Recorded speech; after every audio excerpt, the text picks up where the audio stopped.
Bem-vindos a mais um episódio dos Guardiões da Retenção. Essa temporada, que é a terceira temporada, cada episódio a gente tem aprendido cada vez mais, né? Vocês pensam que, na realidade, a gente faz conteúdo para também vocês, mas também é para muito de nós, da equipe, da Retem Max, principalmente eu que estou aqui para aprender bastante com os nossos convidados. E essa trajetória, né, a gente estava até conversando aqui com o convidado, do empreendedorismo tem muito a ver com a troca de informação. Né? E a gente poder adaptar as nossas informações dos nossos negócios com outras pessoas. Porque quando a gente compartilha, a gente também aprende. E essa pessoa também evolui para que o nosso negócio também possa evoluir. E, quem sabe, um momento ela também possa te indicar e fechar negócios. Então, isso é muito bacana. Isso tem tudo a ver com gestão, tem tudo a ver com você reter seu colaborador, tem tudo a ver com você reter seu cliente. Então, tem tudo a ver com os guardiões da retenção. Tendo isso em mente, fiz mais um convite especial aqui para o nosso convidado, Guilherme Bach. Um amigo, né, de longa data, a gente já vem conversando bastante. Veio aqui na nossa inauguração, né, do nosso escritório, que foi muito legal a gente trocar essa experiência. Temos evoluído com os nossos negócios. E você falou algo muito importante para mim hoje. E o seu negócio já está estruturado da minha concepção, né? Sim, sempre se estruturando, né, Gui? Aí você falou assim, não, tem muito para eu crescer ainda. Eu falei, caraca, que cara maluco, né? É. Então isso é muito bacana. Mas se apresenta aí, Guilherme. Quem é o Guilherme Bach? Para a gente começar essa troca aqui, essa conversa. Legal, é um prazer estar aqui com você. Fiquei muito feliz com o convite. É sempre bom estar perto de amigos e principalmente falando de uma coisa tão importante, né, que é o empreendedorismo. Meu nome é Guilherme Bach, sou sócio da Bach Semijoias. Então, é uma empresa muito legal de semijoias no Mato Grosso do Sul, que a gente vai falar um pouquinho mais também sobre ela hoje. Maravilha. E hoje o nosso episódio tem essa questão da visualização do sucesso na inovação e gestão com você, Guilherme Bach, da Bach Semijoias, né? Mas antes de falar, a gente fala muito assim, hoje as empresas é muito sobre o jockey, né? Quem que está conduzindo a empresa? Então, eu preciso conhecer sobre o Guilherme. Quem que é o Guilherme? Conta aí mais a fundo a sua história, que até hoje você falou algo que eu não sabia muito bem. Escutei do Jackson, na realidade, algo, mas tem que escutar dele, né? Tem que escutar dele. Então, legal, eu acredito que o jockey é muito importante. Quem está por trás, né? Porque, no fundo, a nossa empresa tem a nossa cara. E a gente carrega tudo aquilo que a gente já viveu para a empresa. E aí eu vou contar um pouquinho para você, rapidamente, tudo que eu fiz e tudo que eu aprendi, que eu trouxe para dentro da Bach Semijoias. Então, dos 15 aos 25 anos, eu fui jogador profissional de futebol em Portugal. Então, eu joguei bola lá com o Cristiano Ronaldo, com esses caras todos. E aí, o que eu aprendi com o futebol? União, equipe, você ser determinado, você ser transparente. Em um mundo tão cheio de coisas podres, se você for somente sincero, você se destaca. Não estou falando de jogar bola, estou falando de pessoas, de presidentes que até hoje são amigos meus pessoais. Então, eu trouxe isso. Com 25 anos, eu parei de jogar bola. Mas você jogou em qual time lá, Guilherme? Joguei no Guimarães, joguei no Moreirense, joguei 9 anos em Portugal e um no Chipre, numa ilha grega. O último ano, meu pai era meu empresário, eu falei, pai, cansei de jogar futebol. Seu pai também foi jogador? Meu pai foi jogador. Então isso eu sabia. Mas ele jogou com Maradona, com Careca, ele foi artilheiro da Champions League em 90, então foi um cara, assim, acima da média. Eu joguei sempre segunda divisão, que é uma divisão legal lá para Portugal, mas foi um bom aprendizado. Não foi... A hora que eu vi que eu não ia ser o Cristiano Ronaldo, eu resolvi parar e seguir. Mas você jogou bastante tempo, né? Joguei. E essa área do futebol, acredito que você tenha pego bastante sobre resiliência, né?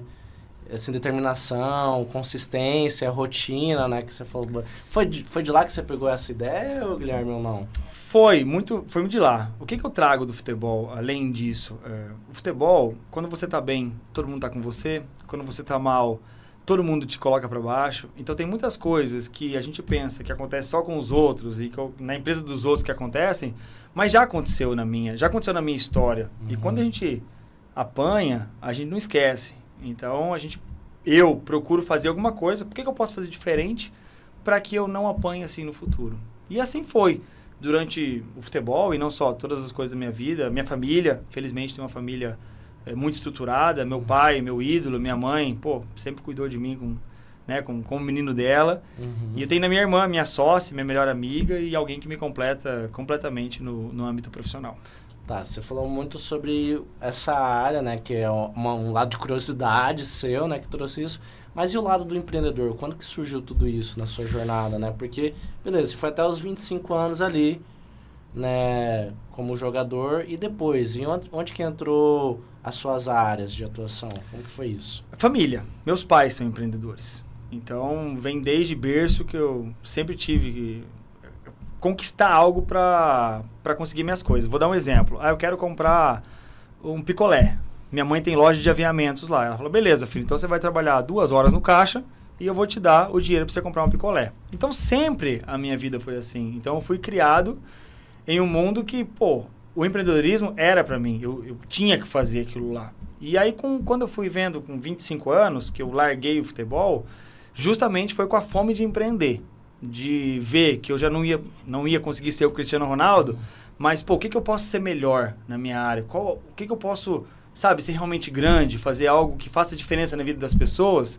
Eu vi que no futebol não daria, eu busquei algo para empreender, e aí, coincidências da vida, acabei entrando no mundo das semijoias. Não, mas também contando assim, eu vejo que você falou assim, não ia ser o Cristiano Ronaldo, assim, te causou muita decepção? Nenhuma. Nenhuma? Nenhuma. É muito importante, cara, na minha opinião, 2 coisas. Você saber olhar as coisas e você são 10 anos. E você ter coragem de olhar as coisas. Porque assim, eu não falo com nenhum peso na consciência. O futebol foi maravilhoso. Eu morei na Grécia, eu morei em Portugal, convivi com pessoas espetaculares, tenho amigos no mundo inteiro.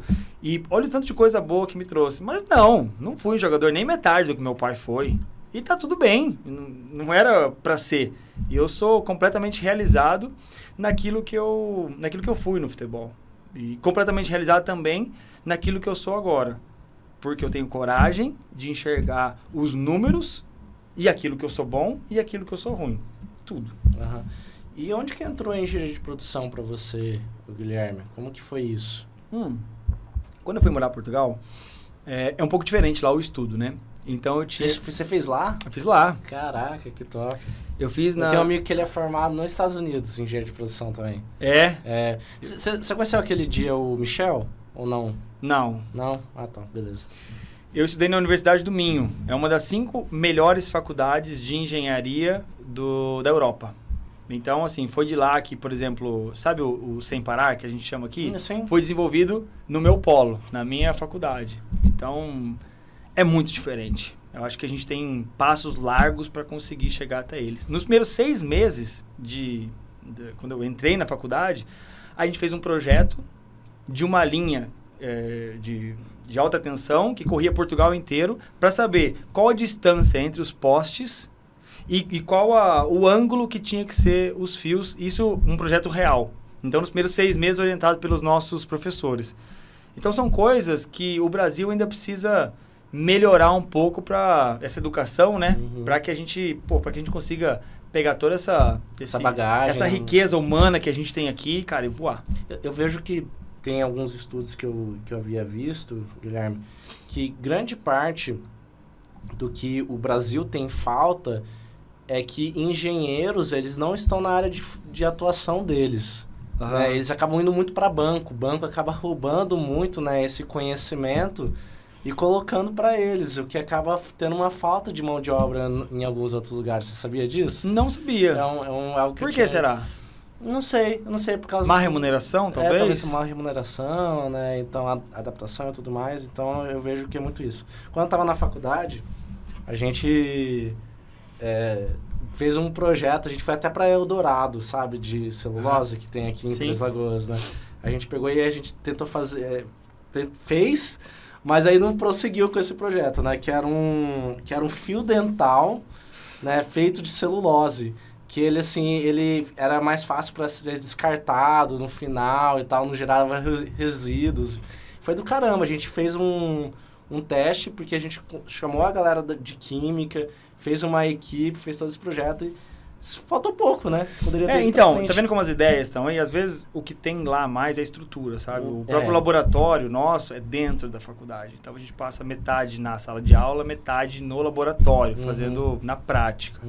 Porque, enfim, mas é uma coisa que a gente tem que se adaptar e não adianta chorar e tem que fazer acontecer o negócio. Beleza, prática, você falou de prática. Como que você pegou esse conteúdo, tudo que você aprendeu, futebol, seu pai, empreendedorismo, tudo isso e, bum, negócio. Como que chegou isso tudo, essa bagagem de conhecimento tanto técnico e empírico, passar para o negócio? Tem uma história muito legal e rápida, que foi quando eu voltei pro Brasil. Graças a Deus, sou de família bem de vida. Assim, meu pai veio da pobreza, mas jogou futebol, ganhou as coisas dele, investiu. Meu pai é um baita no empreendedor. E eu sempre fiquei em berço de ouro. Então, quando eu voltei pro Brasil, eu falei, vou trabalhar nos negócios do meu pai. Ele tem uma incorporadora lá. E eu vou ganhar, sei lá, 5, 10 mil reais. Primeiro mês de trabalho. Meu pai foi e eu ia pegar um alvará na prefeitura, eu ia fazer o pagamento de um funcionário. Chegou o primeiro mês de salário, ele me entregou um envelope, fininho. Aí eu falei, pô, deve ser um cheque, né? A hora que eu tirei, 500 reais. Falei, pai, como assim 500 reais? Acostumado com uma vida, né, de jogador, de ganhar tudo. Falei, ontem comprei um perfume de 600. Como é que eu vou ganhar 500 por mês? Ele falou, filho, o pai sempre falou que você ia ser que o pai ia pagar para você conforme você produzisse pro pai. E hoje, você pro pai é um office boy. Um office boy ganha 300 reais. Como você é um office boy de confiança, o pai tá te pagando 500. Ou seja, aquilo para mim foi um choque. Eu realmente fiquei puto com meu pai.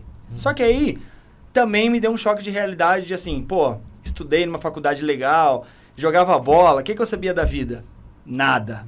O que eu sabia de dificuldade, de empreendedorismo, de inadimplência? Nada. Então, com toda aquela teoria, eu pensei que eu sabia muito. Contrato. Sabe? O jogador de futebol, você acorda 9 da manhã, você vai pro treino, chega lá, tem uma mesa assim com uns 10 metros com café da manhã, você treina das 10h30 às 11h30, banhos e massagens, depois você vai almoçar com o clube que paga tudo e essa é a vida do jogador de futebol. Então, quando eu cheguei, eu tive um choque de realidade muito grande. Eu nunca imaginei que era assim. Eu acho que eu não teria largado o futebol se soubesse que era assim. Só que aí meu pai também não passou a mão na minha cabeça, não. Falou, não, então você vai trabalhar. Em seguida, apareceu uma oportunidade para trabalhar numa empresa de um amigo nosso lá de Cascavel para ganhar R$1.200. Eu falei, o quê? 1.200, tô ganhando 500? Vou? Largo. Porra! Aí eu fui para ganhar 1.200. Aí, enfim, 2 meses eu fui viajante, caixeiro viajante, lá no Paraná, durante 2 meses. Aumentaram meu salário para 2.000. Falei, pai, concordo, pô, acho muito legal, mas tem coisas que eu quero fazer e o dono da empresa não quer. Eu quero abrir essa empresa. Ele falou, olha, filho, meu pai, inteligência, você até pode fazer isso, mas você não vai virar um concorrente dele. Você não vai trair a confiança que ele te deu. Ele que te ensinou tudo. Você pode até abrir uma empresa igual a dele, mas não no Paraná. Falei, pai, mas eu vou abrir aonde? Falou, cara, eu ouvi falar que Campo Grande tem muito dinheiro e a mão de obra é péssima. Se você for para lá e fizer um bom trabalho, você vai ficar rico lá. Falei, quer saber de uma coisa? Peguei o Celtinha que eu tinha na época, enchi o porta-mala de semijoias, de aqueles mostruários, e vim para cá. Com a cara e com a coragem. Primeira coisa que eu fiz, imprimi um mapa de Campo Grande. Enorme. Colei. Que ano que era isso aí, Guilherme? 2012. Caraca. Não tinha Instagram, essas coisas, tráfego pago, era porta a porta. Imprimi um mapa de Campo Grande e durante 6 meses eu andei todas as ruas de Campo Grande, porta a porta. Quando eu andava, eu riscava a rua quando eu chegava em casa. E foi assim que eu comecei aqui, batendo porta a porta. Avon, Natura, eu via essas plaquinhas, eu tava lá batendo na Dona Maria para começar meu negócio. Cara, que legal. Essa é uma história que eu não sabia. Você não sabia? Eu não sabia, doideira. Então, de certa forma, né, aleatoriamente, você veio parar em Campo Grande. Porque você falou Cascavel. Eu sou de Cascavel, no Paraná. Quando eu voltei pro Brasil, eu voltei para Cascavel. Só que pelo fato do meu pai não aceitar que eu traísse a confiança dessa pessoa que me ensinou tudo, ele me falou que... Ele também nunca conhecia aqui. Ele falou assim, cara, eu ouvi falar que Campo Grande é um lugar muito bom, que tem muito dinheiro, mão de obra é ruim, juntou as duas coisas, cara, vai pra lá que você vai ser feliz. E não é só você que tem essa história, a gente tem um grande parceiro aqui na Retem Max, o nome dele é Alexandre Cruz. Ele é desenvolvedor de sistema e tal, tem uma empresa chamada Volan, que é um software de anestesia e tudo mais, é algo assim incrível. Ele já trabalhou nos Estados Unidos, IBM e tudo mais, e ele tá em Campo Grande, né? E aí ele é de Londrina, né? E aí eu falei assim, não, na minha época falaram assim, ó, em Campo Grande, isso 2006, é mais antigo. Um pouco mais antigo. Falaram dessa possibilidade e ele veio parar aqui. Aí ele conheceu o Fábio, que é dono do Asa Anestesia e tudo mais, e pai, tá aí também empreendendo, um grande parceiro nosso. Isso. É isso. São 6 anos de diferença, 2006 para 2012, mas na época as mudanças não eram tão rápidas que nem agora. Então foi mais ou menos na mesma época. É, mais ou menos na mesma época. Você falou assim, cara, na minha época não existia tráfego pago. Não tinha Instagram. Não tinha Instagram. Mas eu lembro que eu comecei a fazer tráfego pago em 2014, só que era muito mato. Era muito mato, assim, não tinha as técnicas, o envolvimento, né? Mas assim, já tinha algumas... As ideias já estavam lá, né? Sim, até já existia, por exemplo, o próprio Instagram, Sim. mas não era utilizado como da mesma hoje. forma como que é hoje. Durante 5 anos foi porta a porta meu negócio. Porta a porta. Não era celular, não era ligação, era porta a porta. E quando era interior, levava 1 ou 2 pessoas comigo, parava o carro lá na... Você também chegou aí pro interior do estado? Eu fiz 2 anos no interior, sozinho. Que cidades assim você chegou aí, Guilherme? Todas. Dourados, Bonito, Cidrolândia, Três Lagoas. Aí tinha as rotas, né? Tinha a rota de Chapadão, Camapuã. E onde que entrou o Jackson, cara? Cara, o Jackson, olha que engraçado, né? O Jackson a gente gravou, foi o segundo episódio da segunda temporada. O Jackson é um cara maravilhoso, né? Ele é fantástico. A energia dele. Ele é lá em cima. E sabe quem foi a minha primeira representante? Quando eu comecei a crescer, eu falei, vou contratar uma pessoa. Contratei uma representante para trabalhar comigo, Monique. Mentira. A esposa do Jackson. E aí a gente se conheceu, porque ele tava, enfim, ele sempre envolvido com a Monique, com algumas ideias, ele trazia, a gente colocava em prática, e aí surgiu uma amizade, enfim, até hoje, né? 12 anos de amizade. E desde o começo, então, ali, de que você veio pra cá, você acabou conhecendo ele, né? Sim, o Jackson, a Monique foi a primeira pessoa a trabalhar comigo como representante, foi a Monique. Tá, então, primeira fase do negócio, né? Então, Guilherme, caos, vendas. Como que foi isso, lidar com isso, organizar tudo isso? Equipe, formatação de equipe, como eu falei, eu nunca tive medo de olhar para as coisas ruins. E eu acho que talvez essa seja a minha maior habilidade.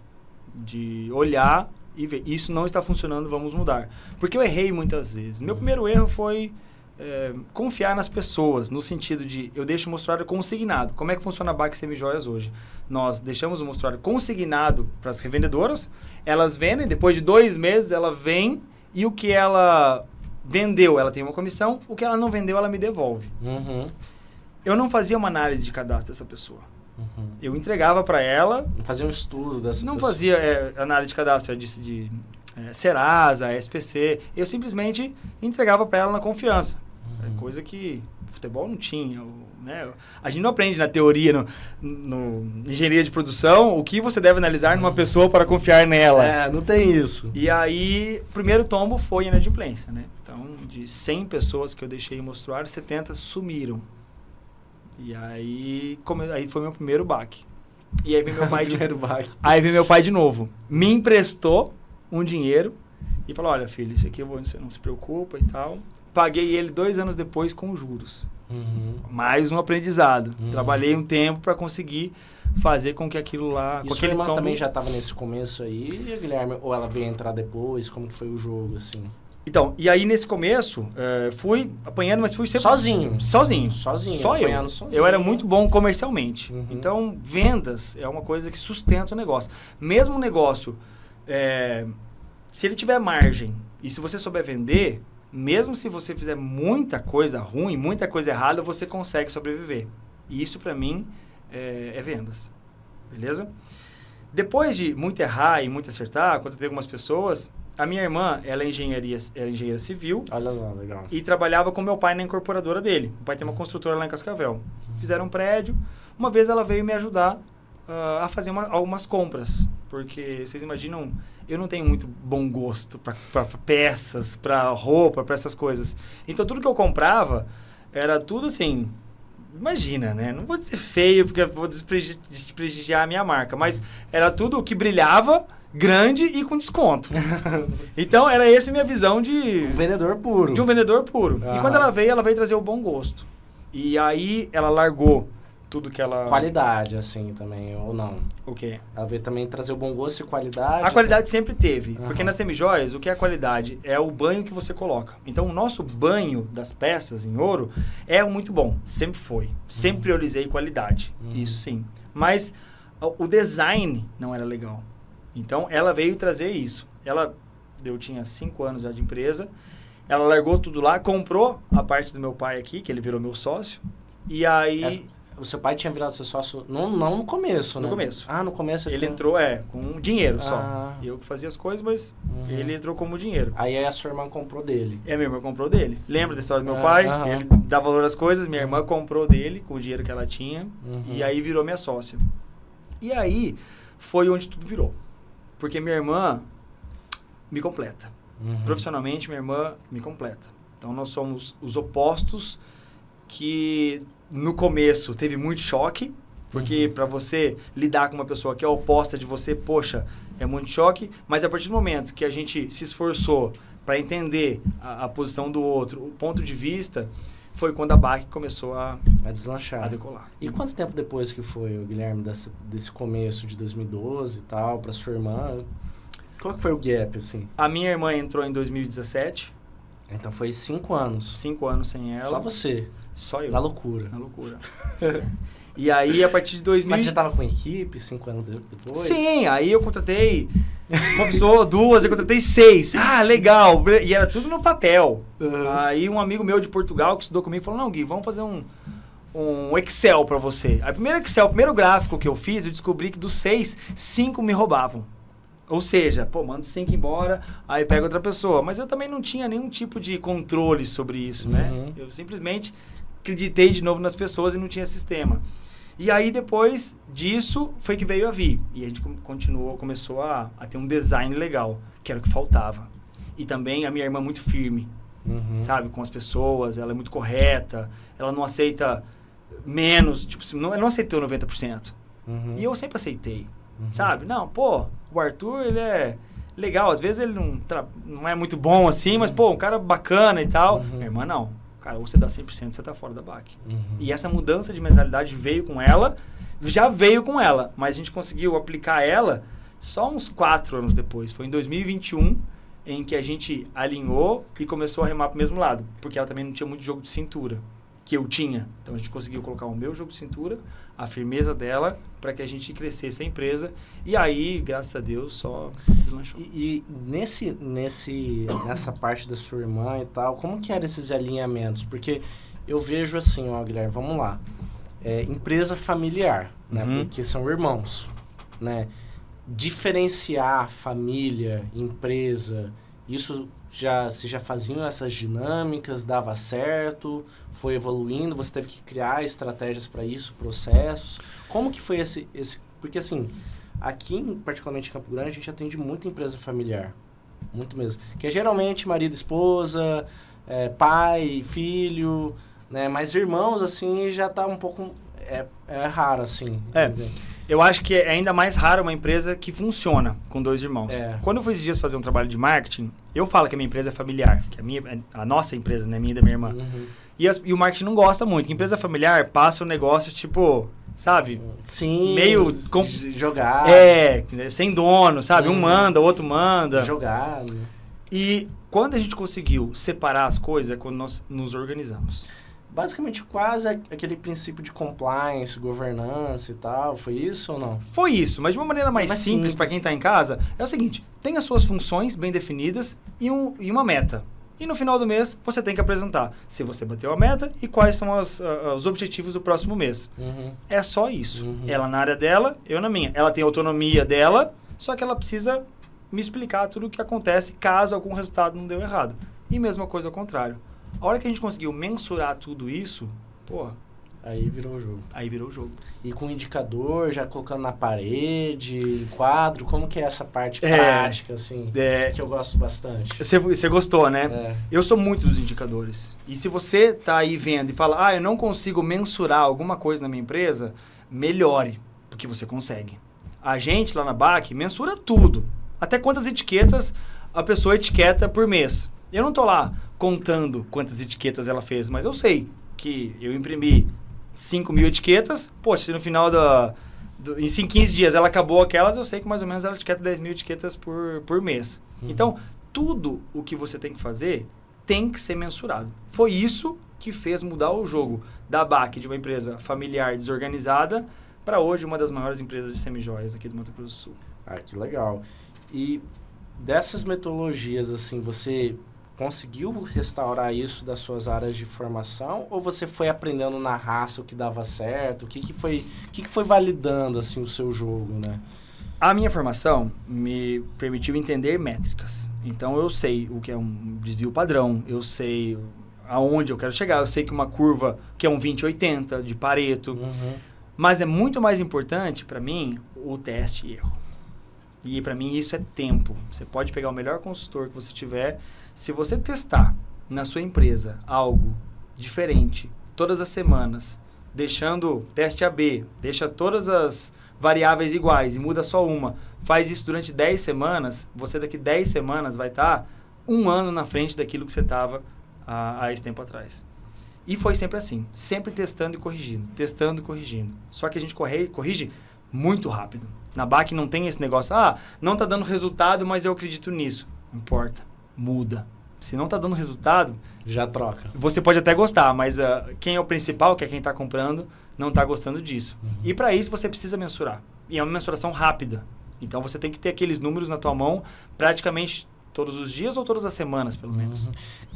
Também depende das dinâmicas de cada setor, né? Porque são setores que evoluem, tem informações mais rápidas, outros que a gente pode, por exemplo, o setor de vendas tem que ser todo dia, né? Tá monitorando isso, que é muito importante. Guilherme, algo que eu queria perguntar para você beleza, você falou sobre gestão da sua origem, sua irmã, que é muito legal de complementar, tudo isso tem a ver com a empresa. Mas quando a gente fala dos colaboradores, quantas pessoas tem diretamente contigo? Como que é a sua equipe hoje, o formato dela? Bem, como é que funciona a hierarquia lá na BAC? Super tradicional. Eu e minha irmã somos os donos, os CEOs, como é que você quiser chamar, e nós temos 4 grandes áreas, que é o estoque, que são as vendas, que é o marketing e que é o administrativo financeiro e RH. E aí, cada uma dessas tem uma pessoa responsável, que é uma gerente, que responde para mim nos números daquele. Cada um desses setores tem um dashboard, que eu olho todos os meses. Somente o de vendas eu olho todos os dias, porque é o dashboard do próprio sistema. Os outros são manuais. Então, se você acha que na BAC tudo funciona através do sistema, não. Chega no final do mês, a gente tira relatório, anota no Excel, joga numa planilha. Coleta, trata os dados e apresenta. Perfeito. Então, todo final de mês, cada uma dessas líderes de... E elas que fazem e apresentam para vocês. Elas que fazem. Eu tô me sentindo... Cara, assim, é legal quando isso acontece. Tipo, tô vencendo, sabe? Então, isso é bem legal. E de tudo isso do seu negócio, assim, Guilherme, impactos, tanto para a equipe, para o cliente, o que vocês têm gerado hoje da BAC que está impactando as pessoas? Para ter sucesso tem que estar gerando impacto, né? Eu acho que o impacto é nada mais, nada menos que uma referência, no meu caso. Eu só sei liderar através do exemplo. Então, o impacto para mim, hoje, qual que é o meu impacto? Eu vou casar semana que vem. Eu tô aqui gravando esse podcast. Então, tenho tempo de organizar meu casamento com a minha mulher. Pô, sou apaixonado por ela e tá sendo muito legal organizar todo esse casamento. Se eu não tivesse organizado, eu não conseguiria fazer isso. E isso, cara, derrama. Tem a líder nossa, a Jussara, ela fala assim, Gui, tudo que você faz derrama em nós. E é muito verdade. Hoje, eu vejo as minhas gerentes indo pra praia, sabe? Tipo, tirando uma sexta-feira, final de ano fazendo as coisas, conseguindo alcançar os sonhos delas. E, naturalmente, a estagiária, nossa, tem feedback semanal com a líder dela. Então, são coisas que vai derramando do time, que, antes de falar de dinheiro, é sobre um pouco sobre felicidade, sobre experiência, de você ter pessoas felizes trabalhando com você. Quanto a números, nós somos em 15 pessoas. Nós temos mais de 400 revendedoras, que não trabalham direto comigo, que são as pessoas essas revendedoras que vão lá buscar as semijoias para conseguir revender. E nós já, na história, assim, sei lá, já passou mais de 80 mil clientes pela BAC. Caraca, isso é um impacto grandioso, né? E o diferencial, Guilherme? Eu sei que tem coisa do seu negócio que se quiser falar, beleza. Não, falo tudo. Porque assim, quando eu entrei lá, eu senti a diferença já. O que você sentiu? Tem a sala, tem o atendimento, a sala VIP. Pessoas, a sala VIP é um diferencial, o atendimento, todo mundo parece que tem o mesmo modelo mental, legal. essa cultura. Né? Então tem muita coisa escrita, tem dinâmicas de colaboradores, tem lá o telefone, que é doideira, né? Então você foi puxando todas as loucuras e foi colocando lá. Foi. Eu acho que uma coisa muito legal que nós temos na BAC é a gente escuta todo mundo. Então as ideias, melhores ideias, são de pessoas que trabalham comigo. A gente teve... Eu gosto muito de cultura de alta performance. Cara, eu quero todo mundo do meu lado performando. Por isso que a gente mensura tudo, coloca objetivo para tudo e todo mundo gosta. E ideias, por exemplo, a Carol, que é o braço direito lá do financeiro. Ela, cara, entrou como auxiliar de estoque, 1 ano e meio, tá liderando todo, senha de banco, ela tem tudo. Ela deu a ideia, a gente fez um negócio de cultura empresarial. Sabe o que ela veio com a ideia? Falei, Gui, vamos colocar um Big Fone? Falei, Carol, Big Fone pra quê? Falou, Gui, vamos colocar? Porque é legal, todo mundo. Eu falei, vamos. Topei, mesmo desconfiando. E aí a gente tinha um jogo interno que gerava pontos e elas ganhavam prêmios individuais e se elas batessem o coletivo, era um jantar. E esse Big Fone, ele dava... Era tipo do Big Brother. Ele dava pontos ou tirava pontos. Quando tocava esse Big Fone, companheiro, você precisa ver os vídeos. A empresa parava e assim, elas... Uma puxando a outra, uma quebrou o salto da outra. Vídeo, assim, de uma câmera e tal. Isso. Então isso... Foi uma das melhores ideias. Você vê que não custa nada. É uma ideia de alguém que tá lá, que é teu parceiro, que eu acho que dei a liberdade dela vir até mim e ela também, olhando tudo que ela faz e querendo trazer pro convívio dela, porque ela gosta de estar ali. E aí, claro, que eu tô te falando do Big Fone que deu certo. Nós tentamos mais 10 coisas que foi fiasco. Só que o que todo mundo lembra é das coisas que dão certo. Infelizmente, na BAC a gente não tem medo de errar, não. A gente vai e faz, só que a gente corrige rápido. Isso é algo que também eu tenho muito na minha fala, né? Eu acredito que toda empresa é um laboratório, né, de aprendizagem, né, que a gente vai validando mais a imaginação do que o conhecimento, né? Então, isso é muito importante. Aqui na Retemax a gente tem muito dessas estratégias, né? Por exemplo, a gente tem um grupo de estudos, que são os eventos que a gente está fazendo quinzenais. A gente tem o próprio podcast, que é um laboratório, né, de validação e, para mim, assim, super funcionou, sempre funcionou as estratégias. A gente tem as áreas de atuação, os sistemas e tudo mais, então eu também vou ao encontro do que você fala, né? Então a gente tem similaridades. E eu acredito muito em cultura. A gente vai lançar um outro agora, vou contar. Elas nem sabem ainda, mas acho que esse programa não vai no ar até eu falar, que é o Oscar da BAC. Então, durante 2 meses, a gente vai fazer várias... elas têm várias maneiras de ganhar pontos. Por exemplo, se ela ouvir um podcast, se ela for... se ela deu uma ideia legal, se ela for... todo final de mês nós temos um feedback de 1 para 1. Então a pessoa que foi mais votada como feedback legal também ganha 1 ponto. Também a que foi menos votada perde. Então umas coisas bem legais. Uma roleta também lá. Sim, roleta pra, sabe? Tipo, você quer o bombom, você também tem que entender que você não tá fazendo bem isso. E aí, se elas atingirem os pontos suficientes, elas vão todas no cinema, no final. E quem for a campeã individual vai escolher o filme. Então você vê que não é dinheiro. Ela vai querer ganhar, eu tenho certeza que vai ter gente que vai se matar de ganhar pra poder escolher o filme, porque elas são completamente diferentes. Tem uma que vai querer um filme de criança, outra vai querer suspense. Então essa cultura de alta performance que a gente chama na BAC é o grande diferencial hoje da BAC Semijoias, porque ela perdura no tempo e ela recai em todos os setores da empresa. Maravilha. E planos futuros, Gui? Como que tá isso aí estruturado na sua cabeça da BAC, né? O que vocês estão pensando em alcançar? Novos planos, estratégias, se é que você pode compartilhar? Claro, nós entendemos uma coisa. Muitas pessoas já compraram BAC, mas nem todo mundo conhece a BAC, porque compra através de revendedores. Então, o próximo projeto nosso é a marca BAC ficar mais forte em Campo Grande. Trabalhar a marca em si, né? O branding disso, né? Branding disso. E o primeiro passo, nós vamos abrir a loja de semijoias mais bonita de Campo Grande, maravilhosa, pronta para receber vocês. Vai ter um estúdio fotográfico em cima para as pessoas também, parceiros, irem lá tirar foto. Vai ser um projeto que Campo Grande nunca viu. É uma imersão sobre semijoias que as pessoas vão ter lá, né? Perfeito. É uma experiência que quem vai lá não vai esquecer. E vai ser na frente da BAC, na Amazonas 2908. E o que a gente quer com isso é fazer com que a marca BAC seja mais conhecida. Porque muita gente já comprou através de revendedoras, mas comprou da Tati Nantes, comprou da Lari Rondon, e muitas vezes o nome da BAC não vai junto. Com isso. As pessoas acabam esquecendo, né? Acaba que não fica uma marca forte como nós já merecemos ser. Então a gente vai trabalhar é esse posicionamento de marca. Isso é muito estratégico, né? A gente falar só sobre a marca, né? Isso tem a ver com a parte, quando a gente fala do brand, é sobre comunicação e também sobre a estratégia, né? O brand é estratégico, né? Quando a gente compara níveis de gestão, estratégico, tático, operacional, o brand está no topo. Né? Tá aí algo que eu não sei fazer, que eu vou ter que aprender. Então, eu tô aprendendo agora. Branding, eu não sei.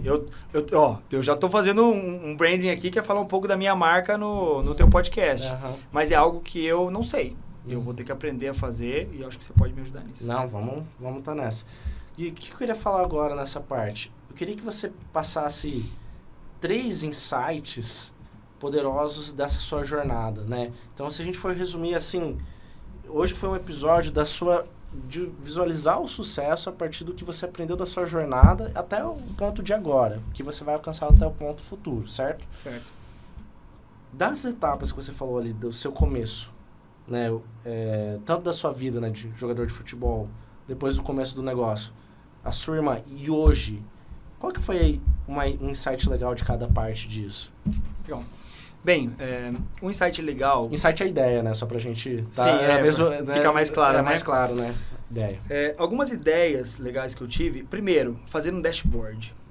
Pra quem não sabe, o dashboard... Isso é mais atual que você usou ou da entrada da sua irmã? Não, foi uma das últimas coisas que eu fiz. Então é etapa 4 sua, assim. Tipo isso, etapa 4. É conseguir olhar os números em uma tela só para conseguir tomar uma decisão rápida. Antes, eu tomava decisão no final de mês sobre venda. Todos os meses eu fazia, mas, poxa, no dia 10 já tinha indícios que não ia dar bem no dia 30. Só que eu não conseguia enxergar porque, poxa, são, sei lá, 100 ou 150 relatórios que eu tinha que tirar. Então, acho que o dashboard, hoje nós temos dashboard de todas as áreas, do estoque de produto, quantidade mínima de produtos, de marketing, de tudo, né? E mensure. Uma outra coisa que, não sei se é um insight, mas foi algo que eu sempre carreguei comigo, é a disciplina. Eu sou português, né? Então, o português, ele é muito disciplinado. Se eu combinei com você aqui 3h15 hoje, se eu chegar 3h16, eu peço desculpas. E como a disciplina, eu sabia que eu ia chegar aonde eu tô hoje. Não porque eu sou melhor que ninguém, não. Muito pelo contrário. Eu até acho que tem amigos meus, pego o exemplo do futebol, com muita mais habilidade que eu tinha, mas não chegaram onde eu cheguei. Porque não tinham a disciplina. Então, no mundo dos negócios, mesma coisa. Tenha disciplina. Faça aquilo durante um determinado tempo que você vai conseguir os resultados que você Eu vejo que você tem um lado muito legal, Guilherme, que eu senti. Não sei se você enxerga essa sua habilidade, né? Mas é otimização do seu tempo, agenda. Eu percebi que você tem isso. Como assim? Você tem os horários. Você tem os horários, assim, muito certos, né? Eu perguntei tal horário, se for tal dia, a gente já foi... E sempre foi assim com você. É fácil, sabe? Legal. Mas eu acho que a terceira, que não é otimização de tempo, na minha opinião, é sinceridade, transparência e ser um cara crítico. E eu afastei muitas pessoas de mim por ser assim. Só que eu atraí as pessoas que realmente faziam sentido pra mim. Então, se você gostou de mim, é porque eu falei, não, hoje eu não posso porque, sei lá, porque eu não tô num bom dia, ou porque eu falo pra você. Eu não fico dando desculpas. Eu falo assim, Arthur, cara, pra mim, se der às 3 horas, tá bom. Como eu falo assim, não, Arthur, pô, esse podcast é legal. E se tiver alguma coisa que eu não gostei no podcast, eu falo, Arthur, pô, aquela hora lá não foi legal. Então, eu acho que essa transparência fez com que eu aproximasse pessoas legais de mim e afastasse quem não quer ouvir. Porque, Arthur, se você fosse um cara que se magoasse com cada coisa que eu podia falar assim, Arthur, você podia fazer melhor nisso, provavelmente a gente não tinha essa comunicação. Com certeza. E o inverso também. Não gosto de quem fica só me elogiando, não gosto de quem fica... Sabe? Esses caras assim. Eu gosto de quem é bem direto comigo. E dá pra ver, pô, se você em, sei lá, quanto tempo que a gente conhece, nunca... 2, 3 anos, né? 2, 3 anos, sabe? Foi na minha empresa. Poxa, falou umas coisas legais, mas você falou umas coisas que eu podia melhorar também. Sim. Falei, pô, esse cara é legal. Quero conviver com ele. Sim. Quando eu olhei aquele cara, eu falei assim, cara, tinha que ter um estúdio podcast aqui. Lembra quando você desce?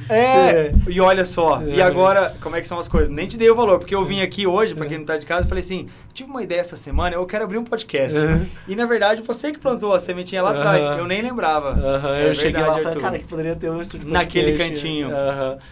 Tem mais alguma ideia que você consiga resumir? Você falou da disciplina, né? Os horários agora, dashboards. Eu acho que você é um cara transparente, um cara bom. Transparência. Eu acredito muito em Deus, então eu acho que tudo aquilo que vai e volta, então, poxa, procurar... Eu vi que também muito do seu pai, né, ali de teu valor, né? Sim, dos valores do meu pai, minha importante. mãe trazendo minha família. Tem uma mulher maravilhosa que me completa, sabe? Que me dá um equilíbrio muito legal daquilo que eu preciso. E porque tem coisas que você consegue trabalhar. Tem coisas que, poxa, você tem que rezar. Por exemplo, achar uma mulher legal. Poxa, durante muito tempo eu busquei e achei exatamente a mulher que eu queria. Então, eu até vi uma matéria, desculpa te interromper aqui, que é assim, grande parte do seu sucesso vai ser da pessoa que vai estar ao seu lado. Então, assim, até termina assim, escolha bem. Cara, E eu posso falar assim, Eu falo das pessoas que estão do meu lado. Falo da minha mulher, falo da minha irmã, falo do meu pai, falo da minha irmã, falo da minha equipe. Então, é muito isso. E você, só que assim, elas também são o teu resultado. Se você tá rodeado de pessoas que você acha que o resultado não é tão legal, começa a olhar para si. E quero te agradecer por esse episódio, assim, tenho certeza, assim, que foi uma trajetória muito legal, assim, de muita curiosidade, validação e realmente fazer as coisas, fazer o que tem que ser feito, né? Eu acredito que é muito isso. Quero agradecer imensamente essa oportunidade de ter esse momento contigo. Hoje os podcasts aqui, nem eu falei para você, a estratégia de eu aproximar pessoas, para mim é o que eu gosto, né? De ter isso, empreendedores. Eu quero estar perto dos grandes, por isso que você está aqui. Que isso, pô, eu tô aprendendo com você. Maravilha. Então deixa esse momento aí para você falar uma palavra final, deixar a rede social, divulgar a BAC, falar o diferencial, essas estratégias que vocês estão bolando agora, principalmente para quem está escutando, e eles poderem visitar vocês, estarem perto, que acredito que faz muito sentido, né? Legal. Bem, a BAC Semijoias é uma empresa já há 12 anos aqui em Campo Grande. Temos a maior garantia do estado. Temos um plano que foi feito para você, que não é só dinheiro na BAC, você vai entender, como vocês entenderam aqui, que são experiências. Então, ainda ontem uma pessoa ganhou uma televisão, ganham viagens. A gente quer que realmente você tenha mais dinheiro, mas também que seja mais feliz na BAC. É para isso que nós fazemos todos os nossos objetivos e nossas metas. Vai lá, você que é uma revendedora, ou você quer ganhar uma renda extra, que você vai gostar do que a gente tem. O @ é BAC Oficial, BACCI Oficial, e o meu é Guilherme BAC Oficial. Agradecer o convite, poxa, para mim fico muito lisonjeado, sempre via de longe, falo, um dia eu quero ir nesse podcast. E chegou a hora. Obrigado, espero que vocês tenham gostado e que eu possa ter contribuído aí para vocês de casa e para você também, Arthur. Maravilha, Guilherme, tamo junto. Pessoal, acompanhem, assistam depois desse episódio, os episódios anteriores, tem muito para vocês aprenderem, inclusive a gente falou aqui do Jackson, um grande parceiro nosso aí da Hyped, para vocês terem bastante conteúdo, para aprenderem e também compartilharem com as pessoas que vocês gostam. Então esse é o podcast do Guardiões da Retenção, da Retem Max. Acompanhem os próximos episódios, por isso que vocês têm que seguir a gente aí sempre. Então até o próximo.